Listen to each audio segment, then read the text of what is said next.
Hi, this is Amber, And this is Lisa. and you're listening to Unexplained Arkansas, a new podcast that explores urban legends, mysteries, and the unsolved in the natural state.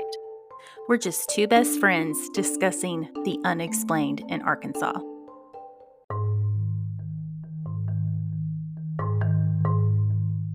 Hello, and welcome to Unexplained Arkansas. This is Amber, And this is Lisa. Yeah. and this is episode number 2. We made it to episode number 2. Can you believe it? I love the number 2. Like, it's my favorite number. Oh, good. Well, I'm excited. We've had a great week. We had more people listen to it than I thought the first episode. I know. And people texting and messaging. Thank you all so much. Yes, it's really given us it's given me a boost of confidence because this is kind of out of my comfort zone a little bit. It's like for real. People really listened. I know, and they liked it. Yeah, They laughed. Yes, and they laughed. That's okay. You can laugh. You can be. This can be like just a funny thing you listen to, or something you get information from. Yeah. So, or that. We had a really good response from our first episode. We had, several people reach out with new cases, new things that they want us to look into. Our board is getting very full, and I think we'll have enough to do for the remainder of the year. We're basically, we're full. Yeah, we've got tons. I will say the number one question everybody had was, what is a holiday pie? I mean, really, truly. I got asked that myself. And I still want one. If you keep up with the menu at McDonald's like I do, the holiday pies are just one of many pies McDonald's sells. So. Yay. Not a plug for McDonald's. We are not plugging McDonald's. I'm just a working mother of 3 children, and I eat out a little bit too much. Okay, so I only have one, and she likes to go there every day, like McDonald's, the 10-piece with fries and a Coke and no sauce. That is the order. Every time. Hey, that's my middle child's order exactly, and he does not deviate from that order. Ryan and Elle could, eat together every day. Yep. The exact same meal. So we are going to go onward and upward with this next episode. I thought we'd change gears just a little bit. We had a spooky ghost story last week. This week we are going to do a quote unquote cold case. It's still considered a cold case, even though I don't know if anyone is really actively investigating it right now. But we are going to talk about the Moonlight Murders of Texarkana. And just to give you a little background, I didn't really know much about this case at all. For some reason, it just kind of went over my head growing up. We don't live in South Arkansas, so it's not something we heard about a lot. I do remember the movie Scream talking about, they mentioned the town that dreaded sundown. Yes. So that is pretty much what I knew, as a teenager growing up. And I loved ghosty things, and I loved unsolved things and things like that, but for some reason it just kind of went over my head. But I've never heard about it either, though. You hadn't heard about it? No. Well, it's really interesting. It's really interesting, and the fact that a lot of what we now have as urban legends supposedly stemmed from this. Interesting. From this story. Like the urban legend, the hook on the car door. Some people think that one stemmed from this story. Any urban legend that has a young couple, in a lover's lane or wooded area attacked by somebody, that basically, those kinds of urban legends stemmed from this case that happened in 1946. So we're Ooh, so taking do you think that the Zodiac killer knew about this? Because, Oh, he beat me attacked. to it. Yeah, that Did she I? beat me to it. That was my big Okay. aha. I was so excited. You Sorry. ruined that. It's ruined now. I All right, didn't goodbye. mean to. Goodbye, Sorry. everybody. We're done today. No, I'm kidding. I know absolutely nothing about Amber's research on this. So yes, we that is purposely funny. purposely keep our research away from each other all week, so this can be a total surprise to the other person. And I don't think you knew this about me, but I mean, you probably did. You probably could guess. But I have watched that Zodiac movie with Jake Gyllenhaal like 1 million times. Like that was I watched it with you the first time. I think we went to the movie theater. When did that come out? Like I don't know. No, like 2005, maybe something like that. I think I was with I love you, Jake but Gyllenhaal. I think that one time did it for me. I didn't watch it again after that. It was like my go to sleep movie. So I'm sorry. I thought Silence of the Lambs. I thought Silence of the Lambs was your go to sleep movie. It was, and I would kind of rotate. I've gone through some different. Yeah, I'm psychotic. So Silence of the Lambs, Zodiac. I did go through a period where every night I would watch something about Everest. Like Mount Everest. Yeah. And I never want to climb Mount Everest. Let's be clear about that. But I do like Jake Gyllenhaal is also in that movie Everest. Do you see a correlation here? Yes, I do. Definitely. It's Jake Gyllenhaal. But anyway, I do love him.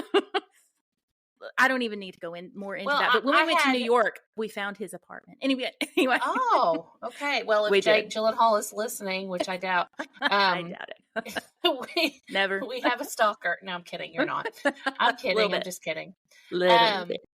I don't really necessarily follow the Zodiac. Yeah. My husband, he reads about that, and he's seen a few documentaries on it. Does he love it? Actually, he's the one that told me when I was talking about my research this week. He said, "Well, you know that they have, made some connections as far as the MO, between the Texarkana, Moonlight Murders and." The Zodiac and I think Son of Sam maybe too. I don't know. But my husband is from Stuttgart and the rice capital of the world. The rice capital of the world, yes. And he spent time in El Dorado as well. He grew up in El Dorado. So he knew more about this case than I did, which was interesting. So that is interesting. Yeah. So how far away? Sorry, because this is really fun for us to do because we're really good at figuring this out. Maybe not my elbow over here. I think I broke my elbow. Anyway, go ahead. I'm listening. No, I was just going to ask you if you knew how far away from El Dorado to Texarkana. Man, I have it's 125 miles. I actually had all the geography questions answered, ready because everyone was laughing at our Dardanelle thing last week. So I actually took care of all the geography questions associated with Texarkana. And I do want to say for the record that I made an A in Arkansas history in college and in high school both. And I taught Arkansas history for one semester when I first started teaching in K-12. So I do know Arkansas. Exactly. It's just, it's one of those things you don't use it, you lose it. So I went through and found just a few things to start out the podcast tonight. Just a little geography lesson. And remember, you told me that you would let me know if I was getting too teachery. So, okay. So I did find out Texarkana is what you call a twin city, and there is Texarkana, Arkansas. Okay. Yes. Texarkana, a twin city. Okay. Like St. Paul and Minneapolis kind of twin city thing. What about like Kansas City? Heck, I don't know. They had a whole list of them. Okay. I will tell you this. I will tell you that Memphis and West Memphis are also considered twin cities. Oh, interesting. So, yes. So Texarkana, Arkansas, and Texarkana, Texas are twin cities. Texarkana, Texas is located in Bowie County in Texas, and Texarkana, Arkansas is on the other side in Miller County. So if you look at the map I gave you, you can I don't know where that is. Miller County is in the very, very edge in West Arkansas, very bottom west of Arkansas. And then Bowie County is just right there beside Miller County. And this case that we are talking about today took place in both counties. In both, okay. Mm-hmm. So and both sides of the track. Is there a track separating them? Like I you got the have good. That too. I do have the railroad, and there is a railroad in that area. Ooh. I have a railroad map from 1946. Look at me! I'm so my. smart. No, I'm kidding. Well, you better post it because otherwise I'm posting all this fun stuff. Okay. I found a great article from Medium that I got a lot of information from. I also found information from the Encyclopedia of Arkansas, which is a great source for everything we do on this podcast. There is also a very deep dive by the Arkansas Democrat-Gazette, who looked at the case at 50. And that was really interesting. So, what do you mean at 50? Like, at the 50-year mark, or like at the 50-year mark? Like and the 50th anniversary. Yes, I think it was 1996. What's interesting so it about happened this, in 1946. Yes, it did. Okay, yes, gotcha. And so the Democrat Gazette has a really long, interesting article about it from 1996. Another thing that I found interesting was that the FBI put a lot of the investigation notes, transcriptions, things like that online, and you can on the line. Go on, on the line. On yes, the line. you can put you can see all of those, and there's like over 1,000 pages. I didn't want to go through 1,000 pages this week. I didn't have time, but they're there. So if anybody really wants to, if anybody really wants to do a deep dive into the Moonlight Murderer, which is still unsolved, then hey, all that is out there. All the, all of that is out there to look at. They can go read 1,000 pages. Yes, exactly. If we have any citizen detectives out there, that's kind of our that's kind of our inside joke. We used to call each other citizen detectives, still do sometimes, but we watched the show Yellow Jackets together, and our favorite is Misty Quickly. Is that Christina Ricci. Christina Ricci, I love her so much.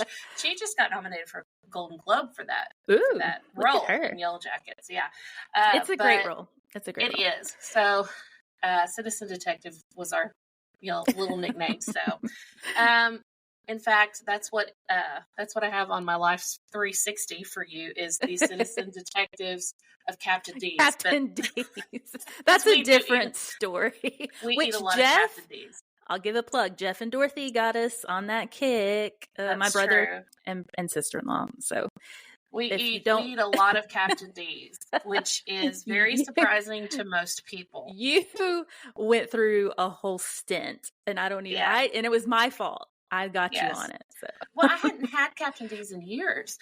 They're so good. Okay, so back. Okay, we're going to focus now. We are going to totally focus on. So we're dialing it in. We're dialing it in. In the liner notes, I'm going to say, okay, so the real talk starts at 13:13. Ooh, that's creepy. Ooh, wow. 13:13. That's what it said on the little timer there. Wow. Okay, so fast facts. I'm starting out with some fast facts. Okay, so and this is Texarkana. And the Moonlight Murder. Texarkana, yes, yes. So Texarkana, Arkansas has a population of 29,000, a little over 29,000, and Texarkana, Texas has a population of a little over 36,000. So that's a combined population of 65,000. Pretty big. So it's a pretty big city. And like I said, they are twin cities. I think that's where we went off the rails, but they are twin cities. They have two mayors. They have 2 mayors. They have 2 city governments, 2 police departments, 2 fire departments, all that stuff. Yeah. Like I said, they're separate cities, they're separate cities, but same. Together. Yeah, they're right beside each other. And Texarkana, Arkansas is approximately 143 miles southwest of Little Rock, 72 miles north of Shreveport, and 180 miles northeast of Dallas. So that's where we're at. If that helps you people, because it didn't me. Look at all that geography at work.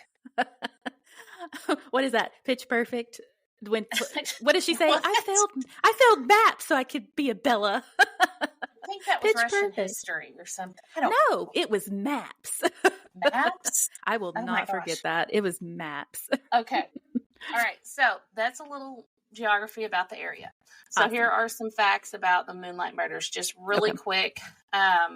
What Tell it me. is. Okay. So, and since you don't know a lot about it, hopefully you'll have some questions, some follow-up questions. Already did. You already did. Okay. So this was dubbed the Moonlight Murders of Texarkana by the local media. And there were 5 dead, 3 wounded by a masked assailant. And these were at different periods of times, but we're going to go through every one. And again, starting in 1946. 1946. This was during the killing spree was a 10-week stretch. And it began in February. February 22nd, 1946. And then the last killing was May 3rd. So it was about a 10-week stretch. Wow. The assailant, the killer, was referred to as the Moonlight Murderer. Again, dubbed that by the Texarkana Gazette, I think. But they also called him the Texas Phantom Killer. So both of those were used for him.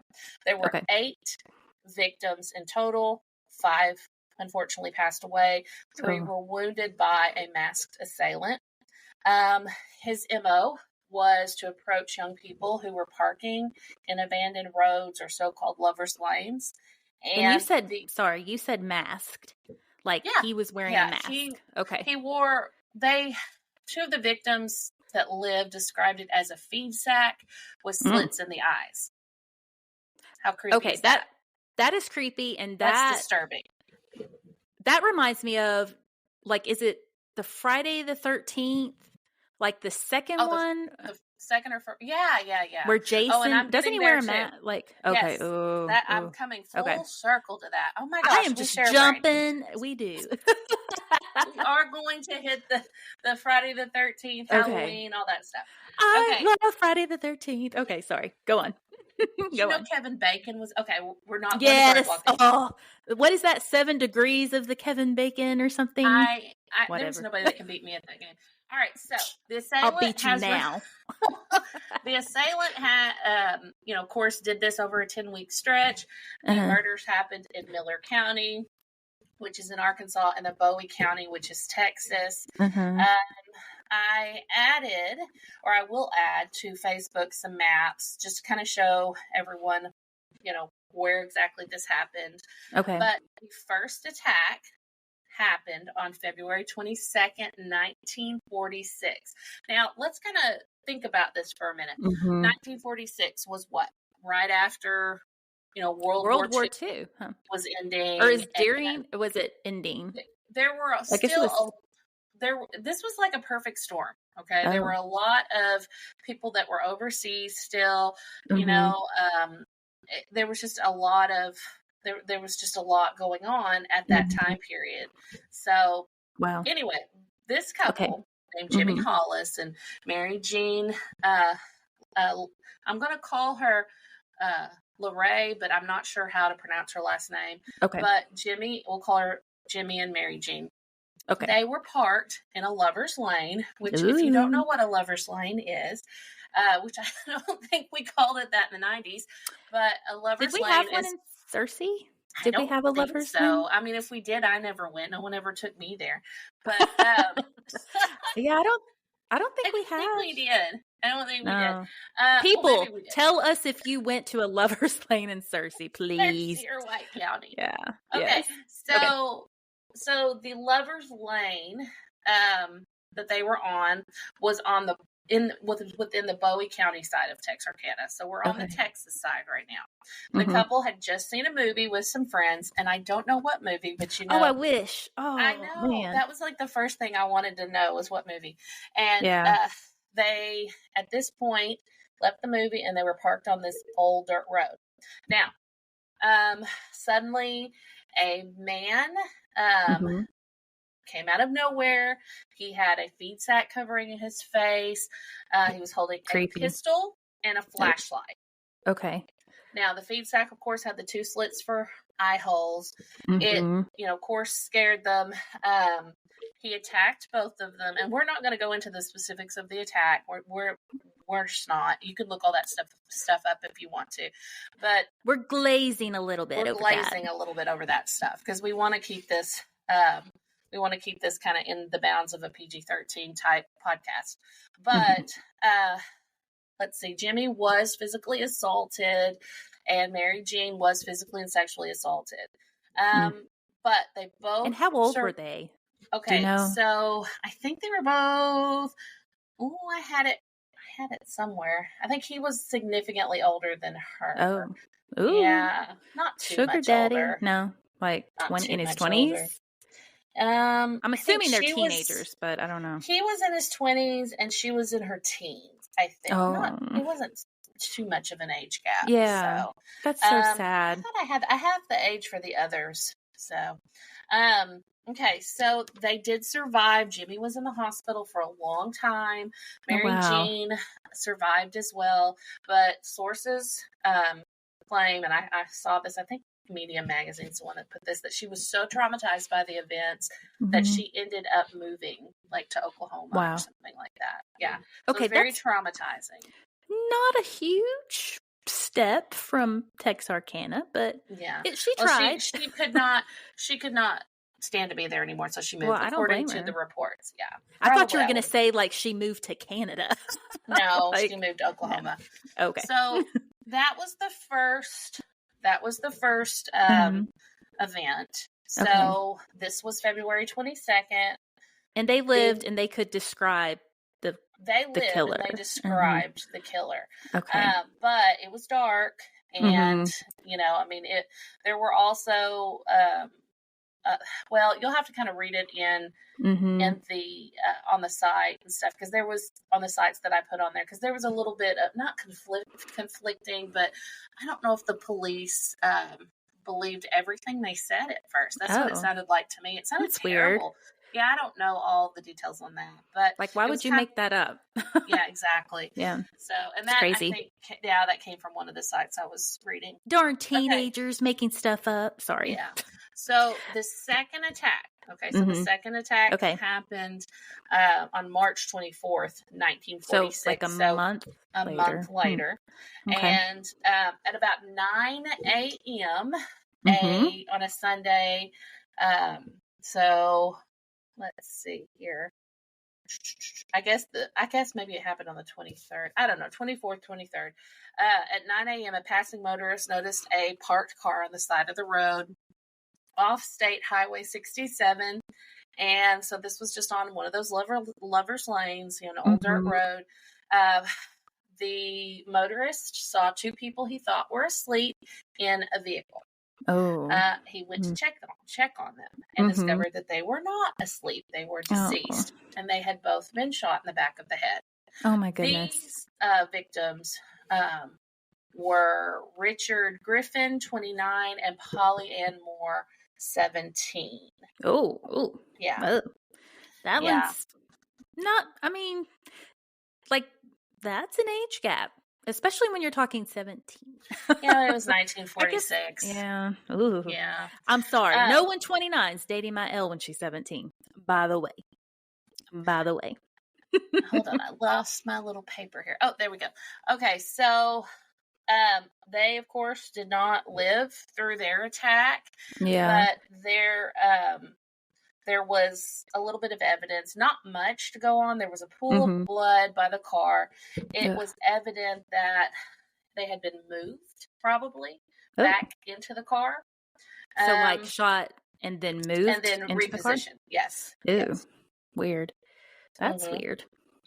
And then the evidence, let's see, that a lot of the evidence was pretty much washed away from rain and dew and all that. So they didn't get a lot of fingerprints. This is 1946. I guess they really didn't. Yes. Keep in mind that this is not even 96. This is 1946. Yeah. So there's no DNA evidence stuff. There's none of that. So, they do know It that the night existed. They didn't know what it was. yes, it exists. It's not like Santa Claus. All right, so the night before, How Richard. dare you? Sorry, the night before, Richard and Polly Ann were last seen at a restaurant where they were having dinner with Richard's sister and boyfriend. See, so Richard's sister approved of the age gap. I guess. They were Maybe. last seen alive at 10 p.m. that night. So this is according to Medium. All right, so that was the second one. Now, so the March. That was the second one. We're going on number 3. We got 2 more to go. So number 3 happened on Saturday, April 13th, 1946. And so almost another month. So he's kind of hitting. Yeah, okay. Yeah. That's. I didn't. Ooh, was it a Friday the 13th? No, it was Saturday the 13th. Oh, okay, Saturday. Yeah.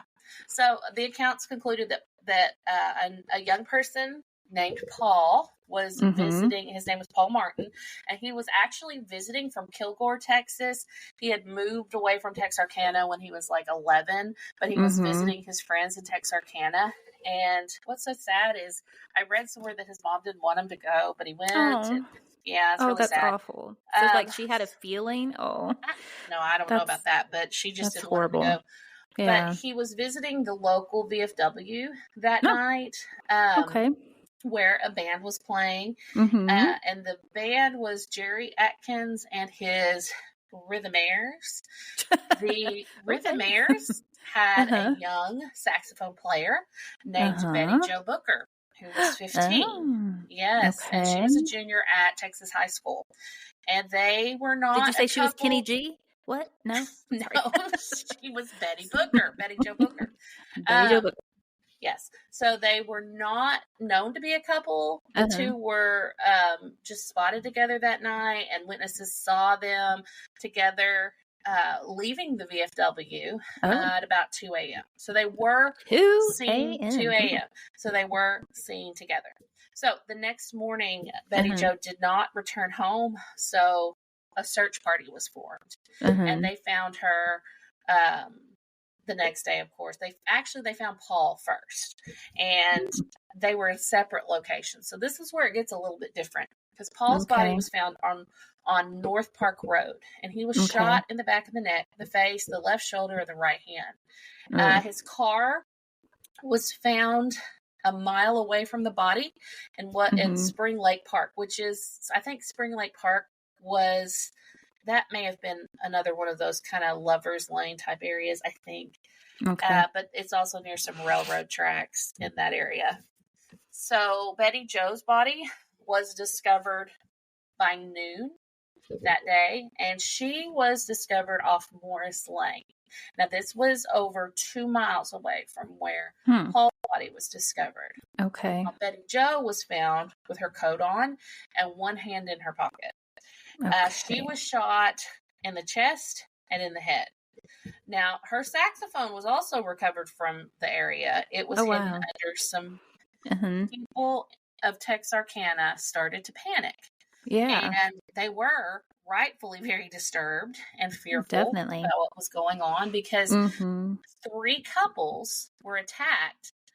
Let's see, it started February and now we're in April. Yeah. So, a huge investigation started, and the investigation, of course, had to be a joint effort with the Texas State Police, Arkansas State Police, the Texas Rangers, the county sheriffs on both sides. So it was a huge investigation. Wow. They actually, and I found this to be very interesting, they actually had a headquarters in the Hotel Grimm of Texarkana, which I didn't know about the Hotel Grimm either, but that is where everybody, like the command center was for this. So of course, also law enforcement started to actively patrol the areas around both counties, especially the places that were known to be lovers' lanes. I've said that more in the last 30 minutes than I've ever said in my life. So this Hotel Grimm, is that like something that I should know? Hotel Grimm? Well, I'm actually very interested in the Hotel Grimm. There are separate sets of stories that I want to kind of get into at another time, but it's just really old and kind of kind of spooky sounding from what I've Like, read. So that might be something we get it's still into there, like podcast. this Hotel Grimm? I think it is. I think they're trying to refurbish it. Okay. So it's a hotel, and it's Yeah. called Hotel Grimm, and it's like has a history. Grim, Grimm. Okay, Grimm. Yeah. Like the Grim Reaper. Yeah. So the leader of the Texas Rangers on this case, he ended up being a captain eventually with the Texas Rangers. He might have been during this case, but his name was Manuel T. Gonzalez, and he was basically in charge of the initial investigation.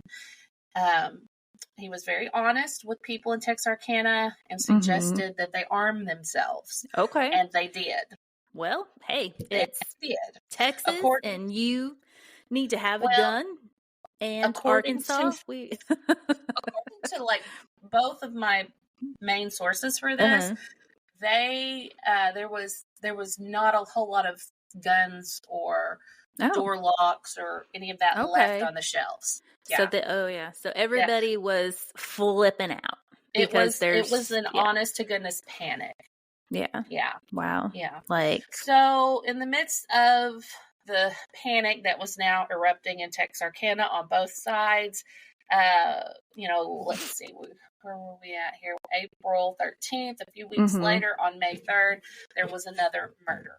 Oh. But this time the MO was different. It was a married couple in their 30s, Virgil and Katie Starks, and Virgil was just sitting in his chair reading, and was shot through a window.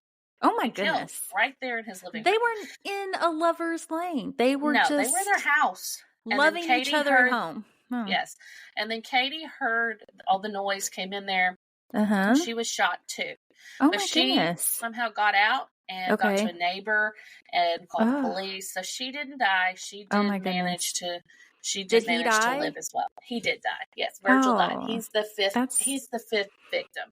So if you're kind of counting here, we have five victims, 5 deaths, but then 3 that are wounded because Jimmy and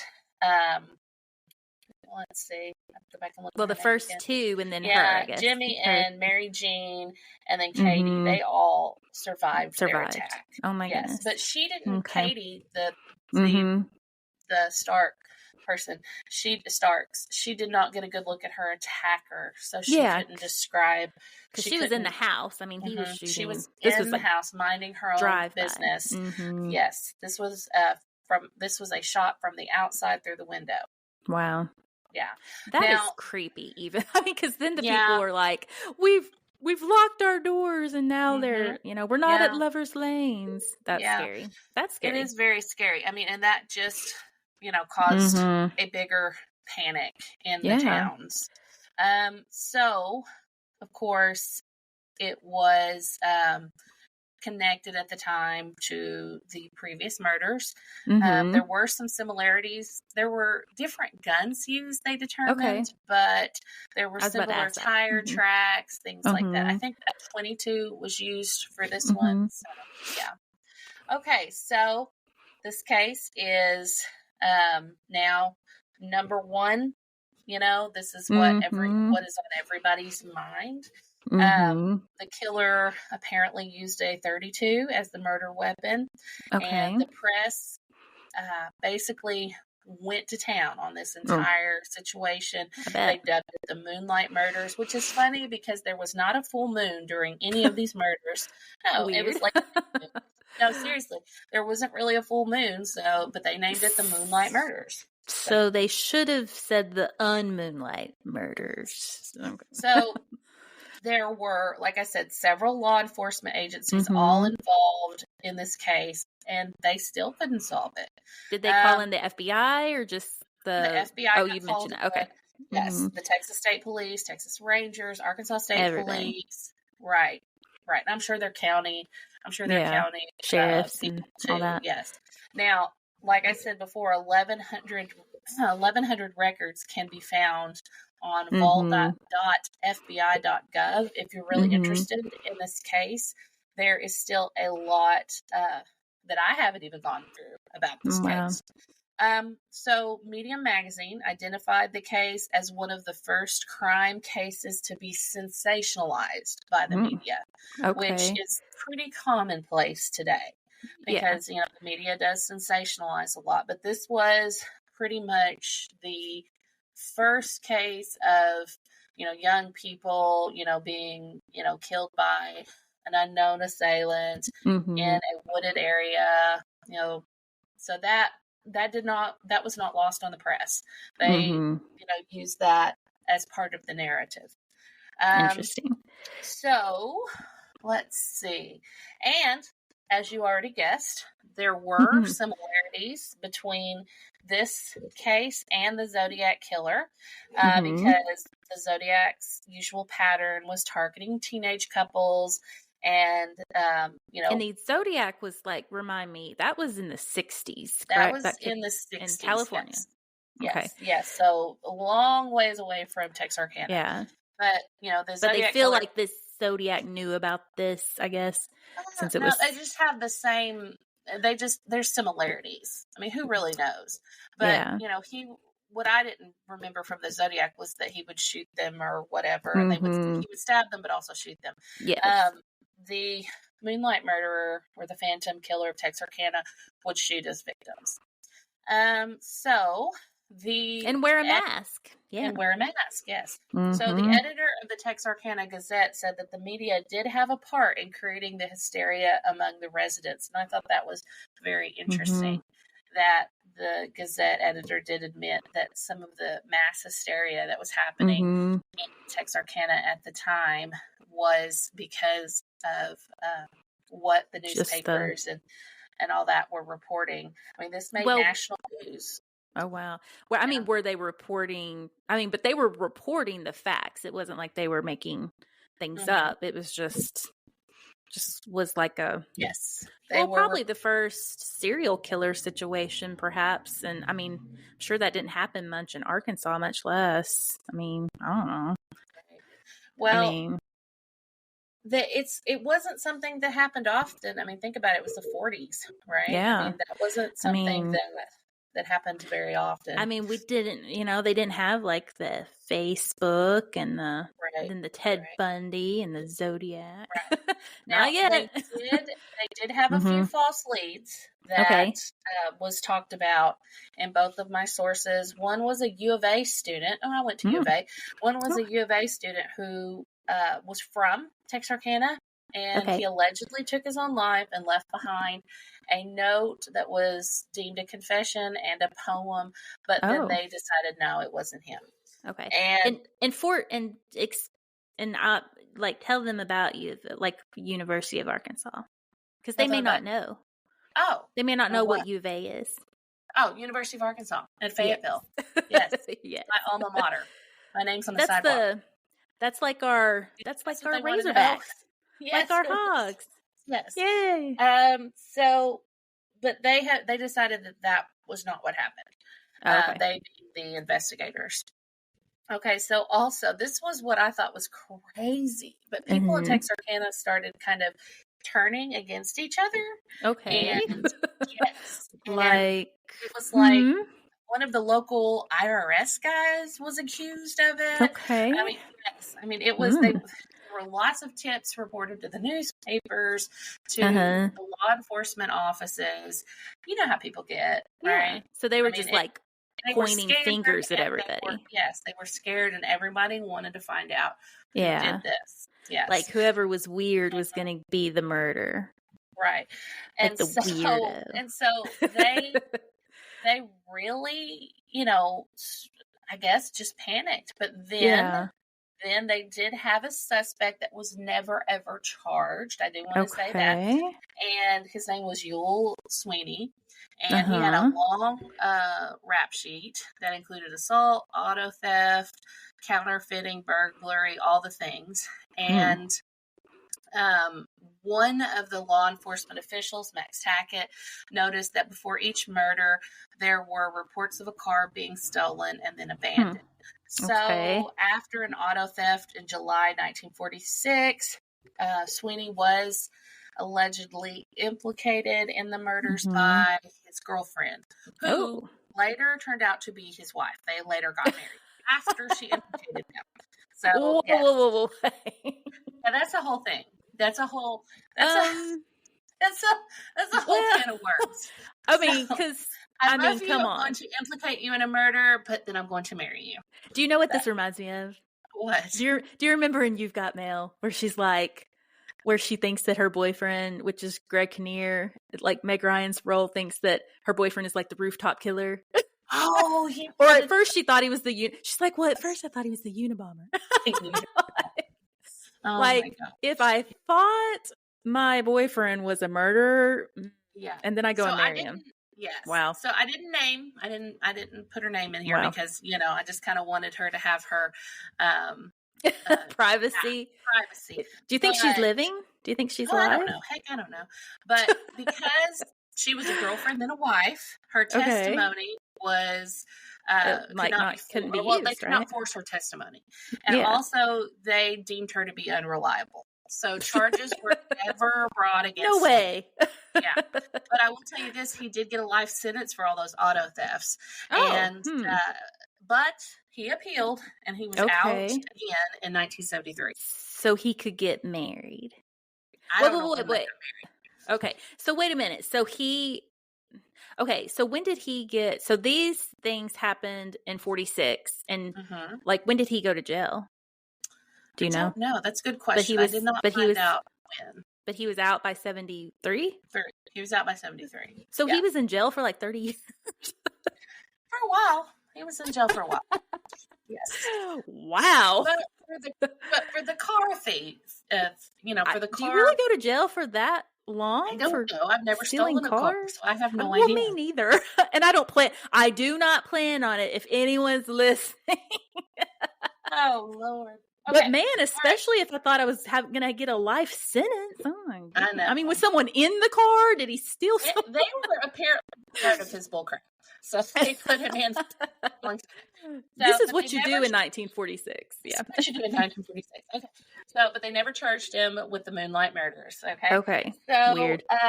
So let's fast forward. So to date, the identity like of today. the Phantom, like today, yes. Okay. Today, there is no identity. There was the identity of the Phantom Killer is still unknown. It's theoretically still an open case, but it's considered a cold case. And like I said before, the Texarkana. Oh, did I say the Arkansas Democrat Gazette? I gave them a shout out, and it was supposed to be the Texarkana Gazette. It was the Texarkana Gazette. Sorry, Texarkana Gazette.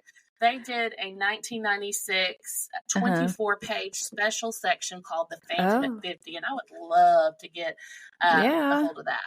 So, and I guess what I read was something different. Road trip. So yes, I'd love to have that. I bet they would have that on the, what do you call that little film? The thing? microfiche or whatever. Yeah. Let's go and get that.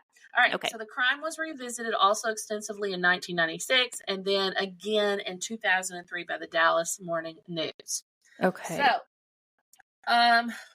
just kind of still on topic, but just kind of a different vibe. In 1977, there was a movie release called The Town That Dreaded Sundown. Okay. That was like based on these murders. On the Texarkana murders. Gotcha. The movie was directed by Charles B. Pierce, and the actors included Ben Johnson, Andrew Prine, and Dawn Wells, who was Ginger from Gilligan's Island. Oh, okay. I was about to say, do we know any of these people? Yeah, we know Dawn Wells, probably. I mean, I didn't watch a lot of Gilligan's Island, but I know who she is. Yeah. So I looked up Charles B. Pierce, and he actually also directed that Legends of Boggy Creek in 1972, which was based don't even on get me another started. Arkansas story. I'm going to give a shout out to my mother-in-law who watched that entire film, and I still cannot get through it. Like, I've tried no less than 3-4 times. Like, I have both of those on my Prime Video waiting to be finished. Like, I watched the first 10 minutes of both of them, I'll be honest. I didn't finish. I wanted to finish The Town That Dreaded Sundown, but it was a little disturbing. And also, I can't watch a lot of R-rated stuff in my living room because I have kids, like, hanging from the ceiling. R-rated? Whatever. I think so, yeah. Yeah, it's kind of disturbing. Yeah. But they I haven't tried to watch. They took some liberty. Okay, so it They was did like take some. loosely based. It was just kind loosely of. based, yes. Gotcha. But one thing they got right was, Mm-hmm. the killer was still walking among them because he was never caught. Ooh, yeah. Creepy. So also Charles Pierce directed Sudden Impact with Clint Eastwood. I thought that was interesting. Yeah. That is interesting. So now my brother told me this, or told my mom this, who told me my mother's all into this. Oh my gosh, she loves our podcast. So she said, don't forget, there was another sequel in 2014. I haven't seen it. I saw the first one when I was in high school. That's my Paula K voice. Aww. Yeah. But she said that my brother said that there was a 2014 remake or sequel. Oh, to this movie? Okay. The plot is different. The plot of this one is, what if the killer comes back after 65 years? So that's the plot of the 2014. Weird. So, as you already inferenced at the beginning of the pod to watch. Yes, I just said 2 movies to watch. Yes. People. But as you already inferenced at the beginning of the podcast, this movie greatly impacted the slasher genre. It came out before Halloween. It came out before Friday the 13th, and it actually, was kind of like a grandparent to those movies, I guess you could say. But it also helped to perpetuate that stereotypical slasher film where young people are the target, and they're running for people with masks.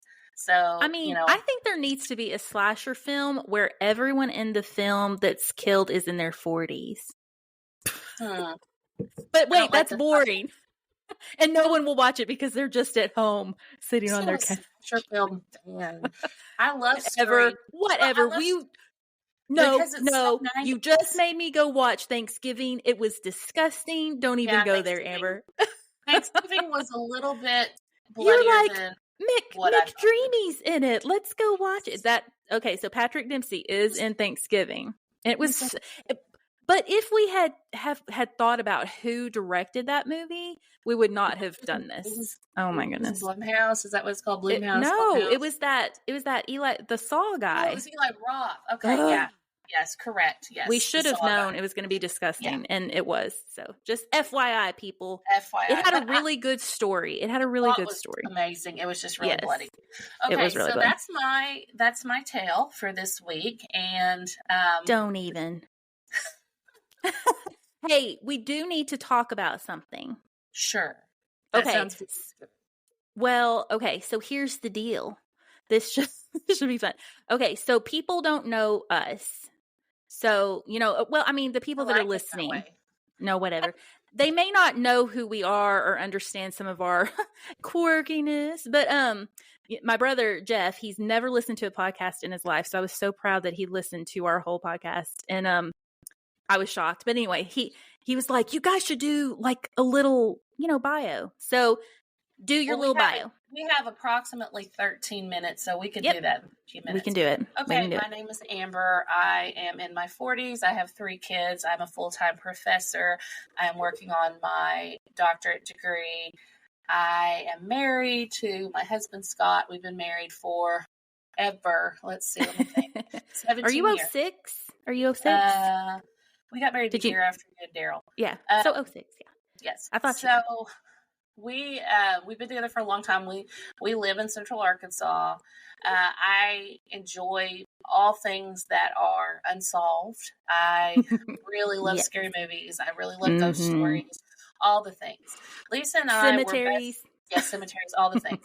Lisa and I were best friends in high school, and we did a lot of this crazy stuff back then even. So this is not to me, this is not totally random. This is not something just out there. This is, of course we have a podcast. This was meant to be. Meant to be. Right. Okay, so you do your bio. Okay, so let's not talk about it. Okay, so who am I? Okay, I'm Lisa.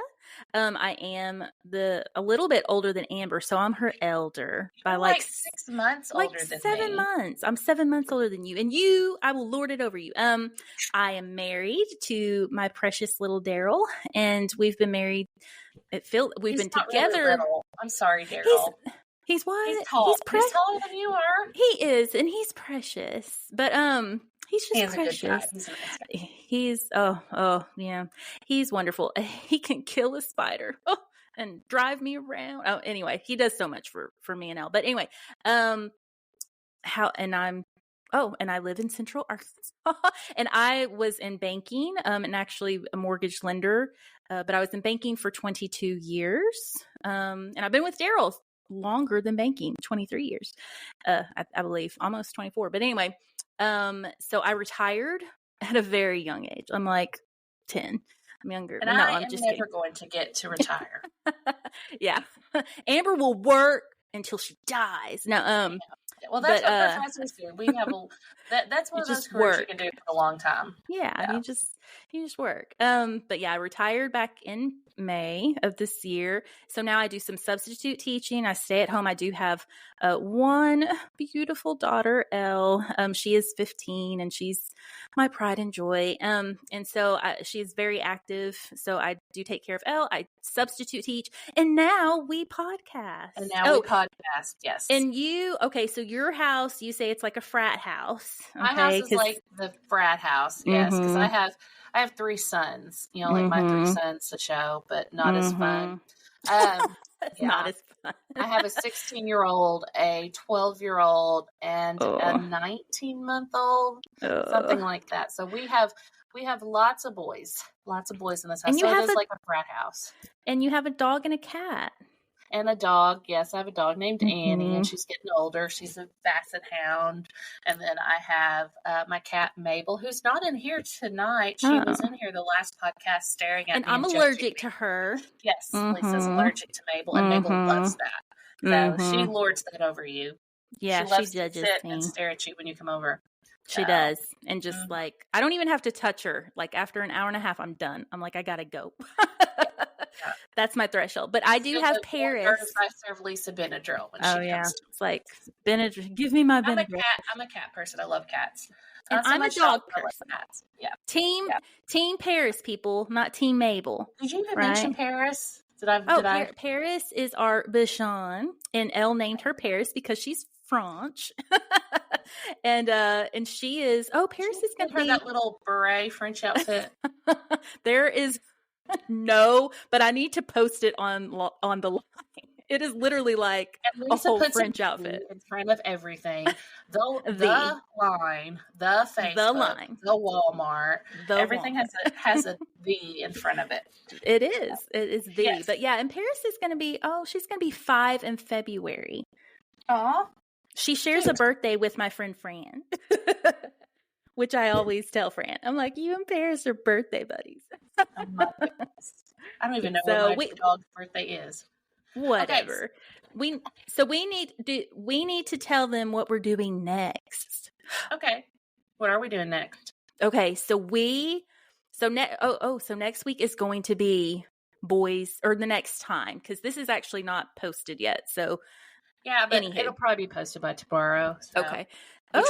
Amber is feisty with this posting. I'm on Christmas break. I don't work during Christmas break. I just lost one of my.